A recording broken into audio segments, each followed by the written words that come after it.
It is late December, and I think that this will be my last book that I've read for 2022.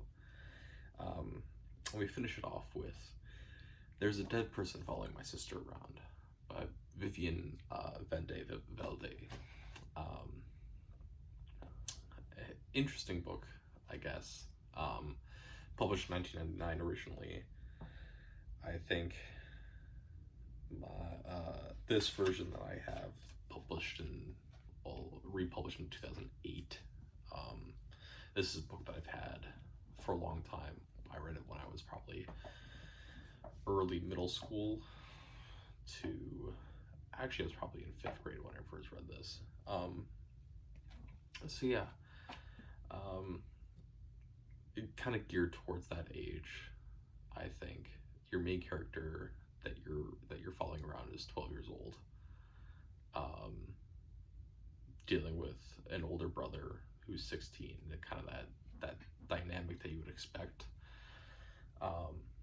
from the vision of a 12-year-old boy, and then also a younger sister who's about 5. The story itself, it's fine. I don't think there's anything really interesting for the most part. We're looking at a ghost story. I guess it's interesting that it follows that the ghosts, instead of being kind of rich, uppity people or family members that we so often associate with these kind of stories, it is mother and a daughter of escaped slaves, or that are escaped slaves, I should say. I should qualify that better.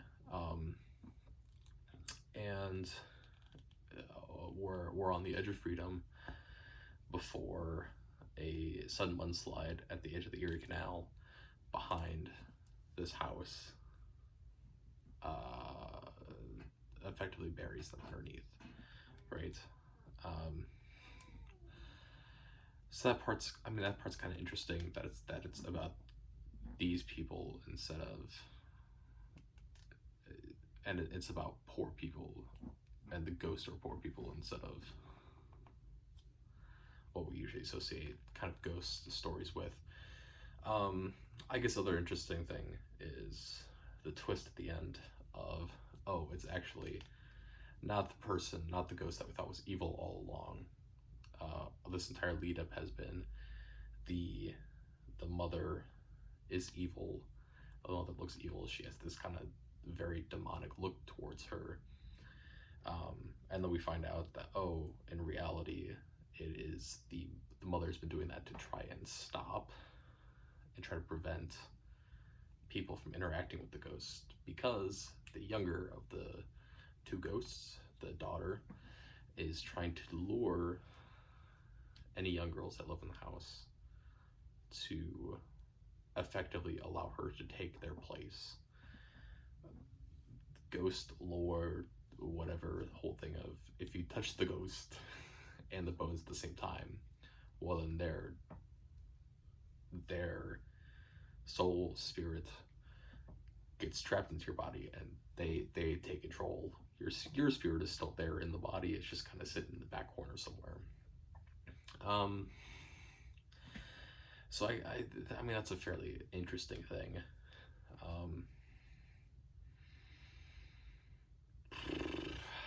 Other than that, like, I don't think that this book, it's a fine enough story. I read it in an hour and a half or so.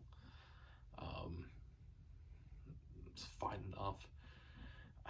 Really, the big thing that's interesting to me about this is this kind of statement that our narrator throws in at the end, which, like, doesn't have to be there, but it seems very much like it's the author trying to communicate something to the reader about their own feelings about certain things.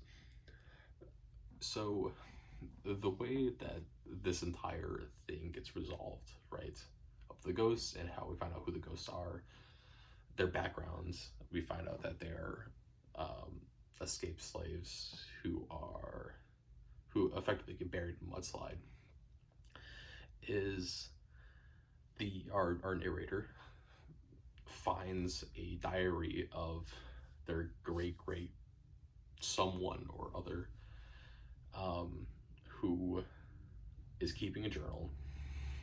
These are the homeowners, these are the white homeowners that in this instance helped or were trying to help slaves escape.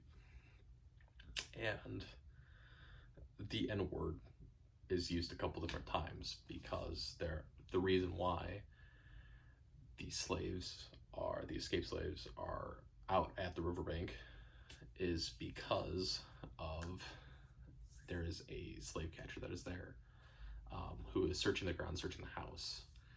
And so instead of being able to wait inside the house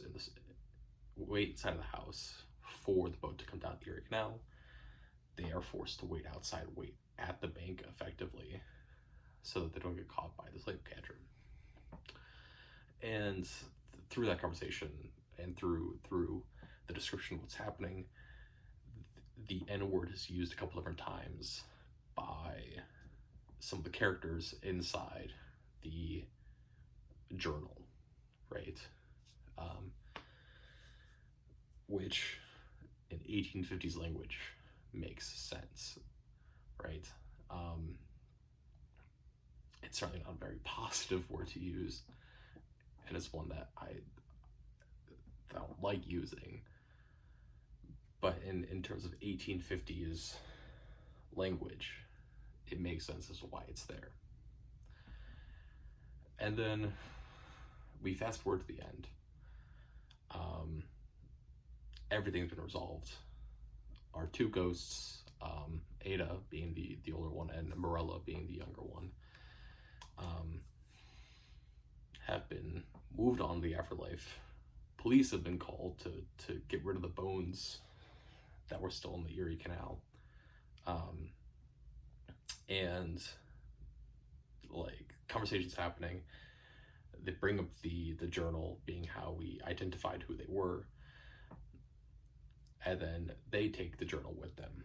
And our narrator in the final chapter is thinking to himself, you know, I had initially wanted to keep the journal so I could cross out all the use of the N word, because I didn't want it to be known that my great grandfather, uncle, whatever it was, who was white, was using the N word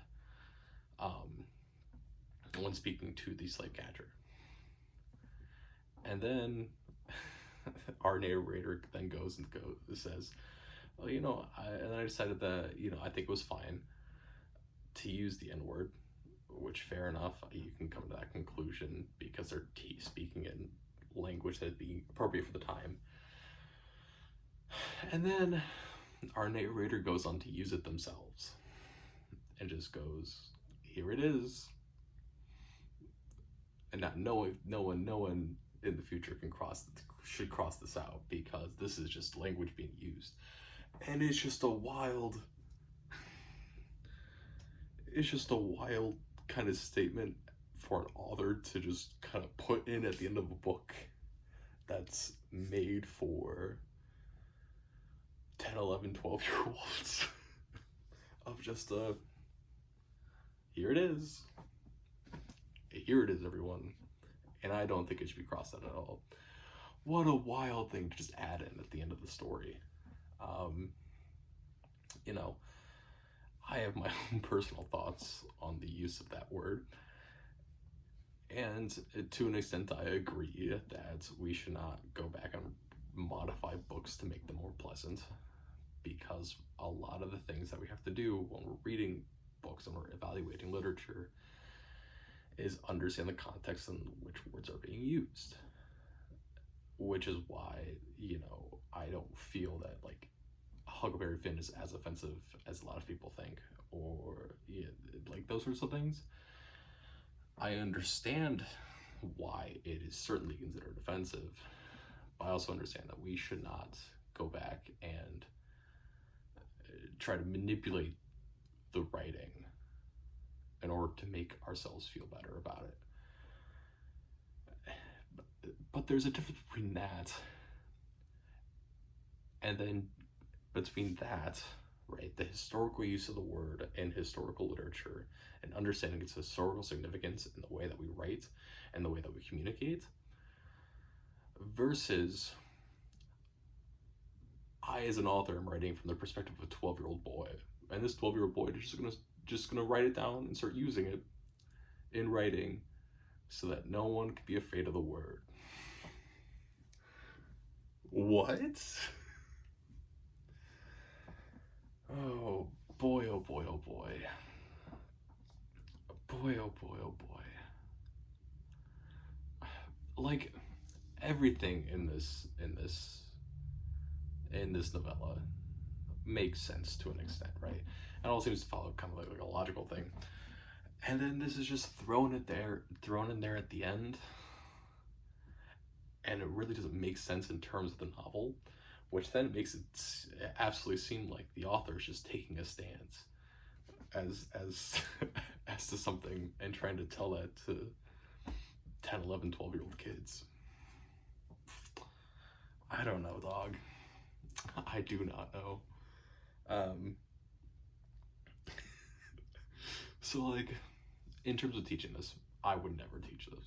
This is, maybe if I'm teaching middle school and I have a kid who's interested in Civil War and about the Underground Railroad, maybe, and has like a thing for the supernatural, maybe, but like this would not be quiet, you cat. This would not be.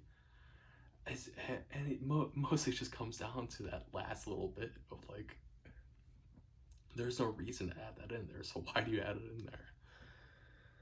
Oh, 3 out of 10. If you take up the last chapter, right, the last little half of that chapter, 4 out of 10, it's fine. But because you have that last little bit in there, 3 out of 10, like, I don't know what to say about it.